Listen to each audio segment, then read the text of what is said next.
இன்றைக்கி வியாழக்கிழமை. இன்றைக்கி நம்ம லஞ்ச் பாக்ஸ்க்கு நான் எப்பவும் போல் ரைஸ் வச்சுட்டேன்.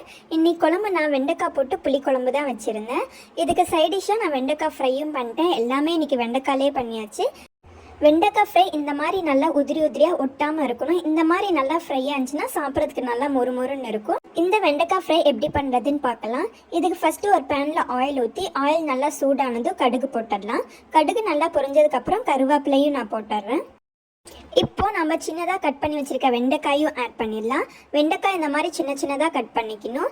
இது கூடவே கொஞ்சமாக மஞ்சத்தூள், 1 ஸ்பூன் மிளகாய்த்தூள், தேவையான அளவு உப்பு, எல்லா ஸ்பைசஸும் நல்லா மிக்ஸ் பண்ணி கிளறி விட்டுக்கலாம். நாம் கிளறும் போது அடுப்பை சிம்லே வச்சு கிளறலாம், இல்லைன்னா அடி பிடிச்சிரும்.